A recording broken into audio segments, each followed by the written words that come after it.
At the end of this video, you should be able to identify activities and fields that involve the major areas within physics, describe the processes of the scientific method, and describe the role of models and diagrams in physics. Physics is the study of the physical world. There are many branches of physics. Mechanics is the study of motion and its causes. Thermodynamics is the study of heat and temperature. Wave mechanics is the study of particular types of repetitive motions, such as the behavior of sound waves and other vibrations. Optics is the study of light rays undergoing processes such as reflection and refraction. Electromagnetism is the study of electricity, magnetism, and light. Relativity is the study of particle motion. It describes the space and time relationships necessary to make the laws of physics universally applicable. Quantum mechanics is the study of the structure and behavior of the atom and of subatomic particles from the view that all energy comes in tiny, indivisible bundles. Physics covers everything from how the planets move to how we heat our houses or get from one place to another. Without an understanding of physics, many technological advances would never have been made.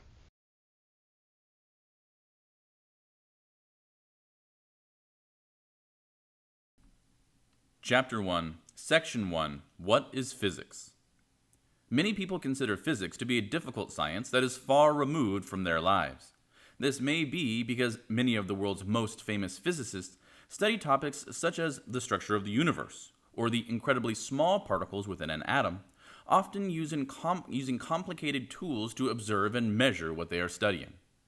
But everything around you can be described by using the tools of physics.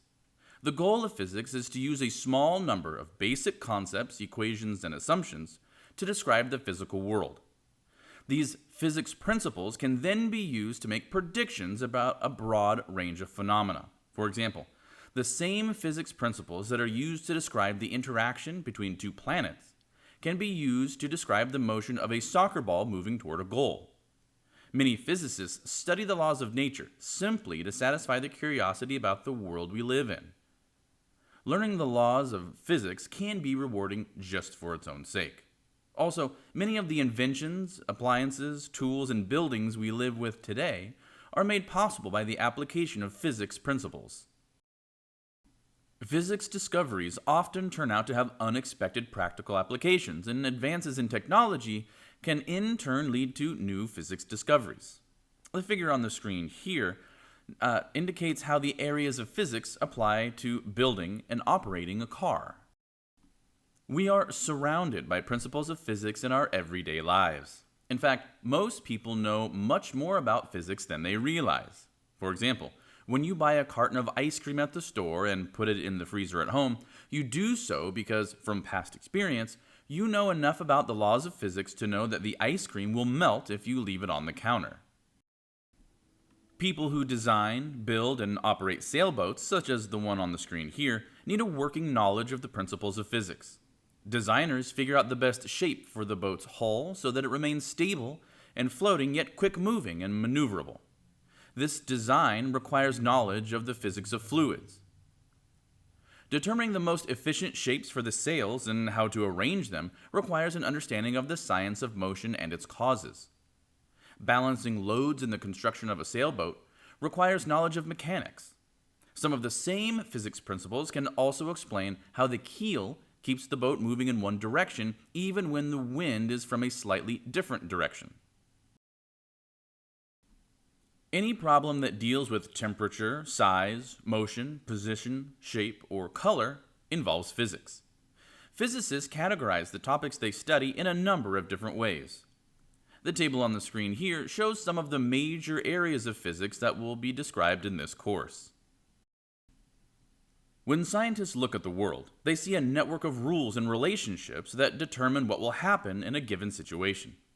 Everything you will study in this course was learned because someone looked out at the world and asked questions about how things work.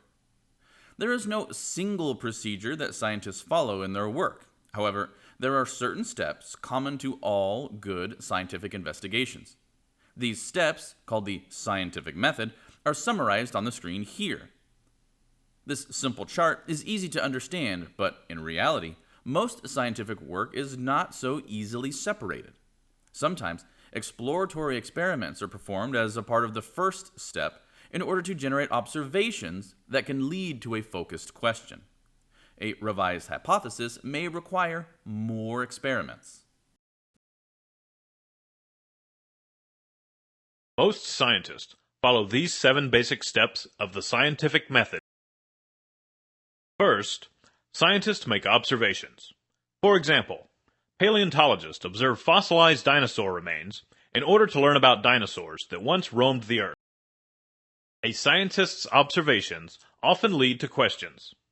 Upon discovering a set of fossilized dinosaur bones, a paleontologist would likely ask, what kind of dinosaur do these bones come from?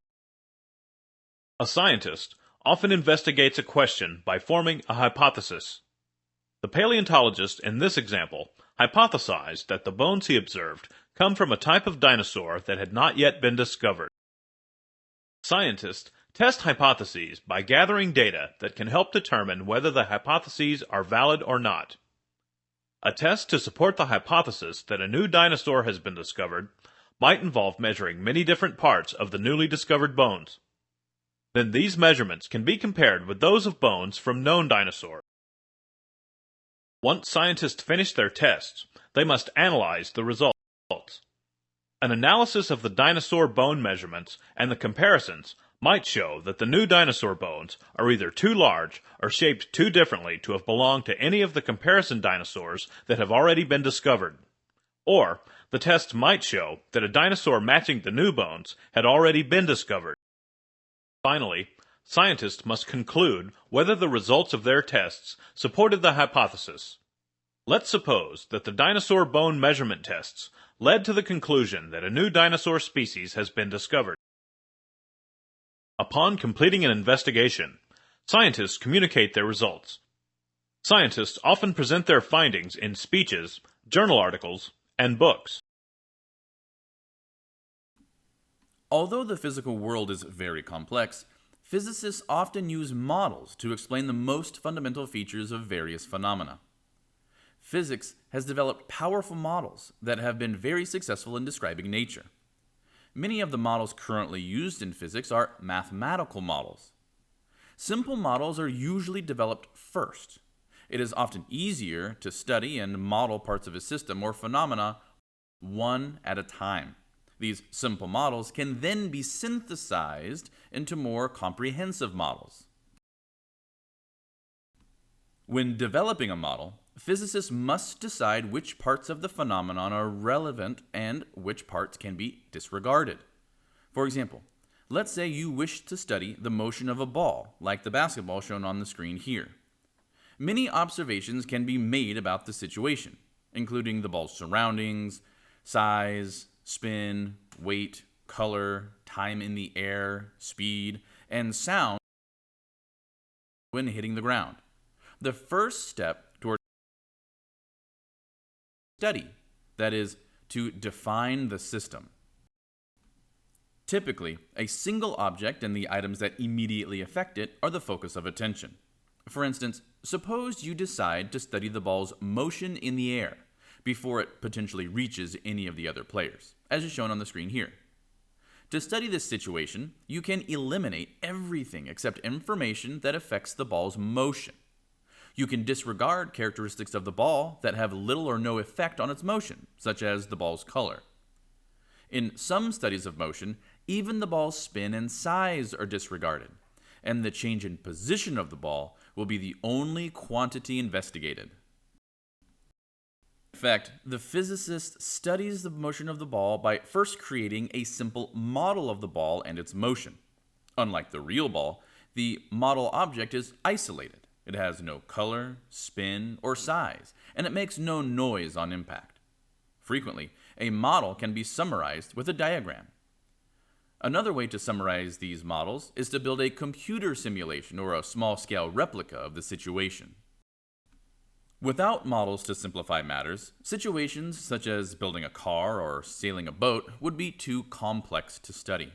For instance, analyzing the motion of a sailboat is simplified by imagining that the push on the boat from the wind is steady and consistent. The boat is also treated as an object with a certain mass being pushed through the water. In other words, the color of the boat, the model of the boat, and the details of its shape are left out of the analysis. Furthermore, the water the boat moves through is treated as though it were perfectly smooth and a free-flowing liquid with no internal friction. In spite of these simplifications, the analysis can still make useful predictions of how the sailboat will move. A scientific hypothesis is a reasonable explanation for observations, one that can be tested with additional experiments. The process of simplifying and modeling a situation can help you determine the relevant variables and identify a hypothesis for testing. Consider the example of Galileo's thought experiment, in which he modeled the behavior of falling objects in order to develop a hypothesis about how objects fell.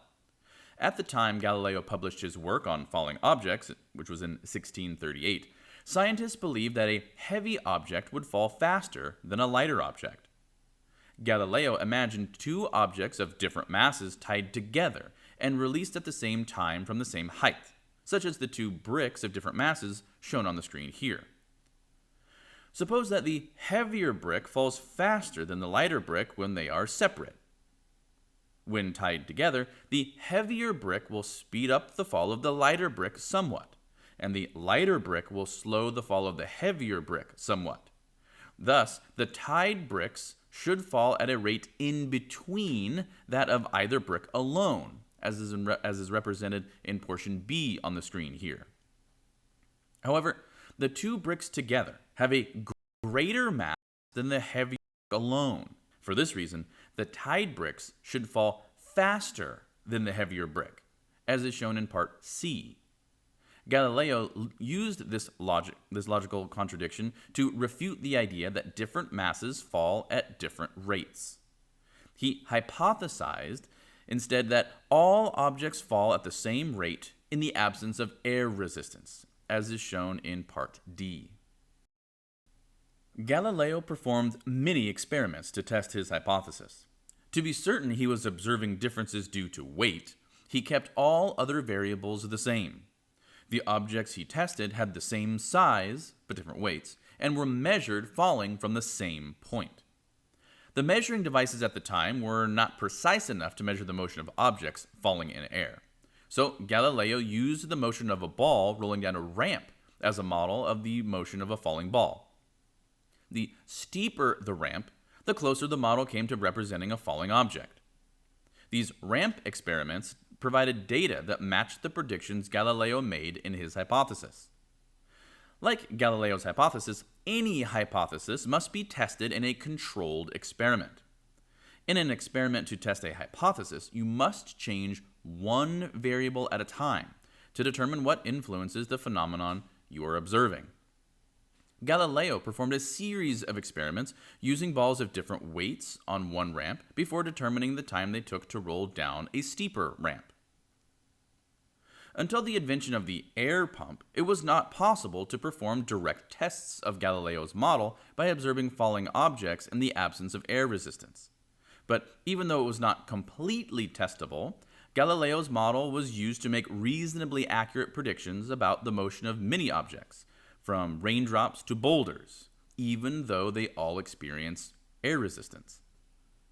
Even if some experiments produce results that support a certain model, at any time another experiment may produce results. When this occurs, scientists repeat the experiment until they are sure that the results are not in error. Confirmed, the model must be abandoned or revised. That is why the last step of the scientific method is so important. A conclusion is valid only if it can be verified by other people. A controlled experiment compares a control group with an experimental group. These three groups of frog eggs were exposed to different amounts of ultraviolet light in an experiment designed to test the effect of ultraviolet light on frogs. A variable is a factor in a controlled experiment that changes. In the frog experiment, the variable is the amount of ultraviolet light exposure. All of the other factors in the experiment will be the same for the control group and the experimental groups. This will allow scientists to be more certain that differences in the variable, which is the amount of ultraviolet light exposure, caused any differences observed in the outcome of the experiment. At this point, you should be able to identify activities and fields that involve the major areas within physics, describe the processes of the scientific method, and describe the role of models and diagrams in physics.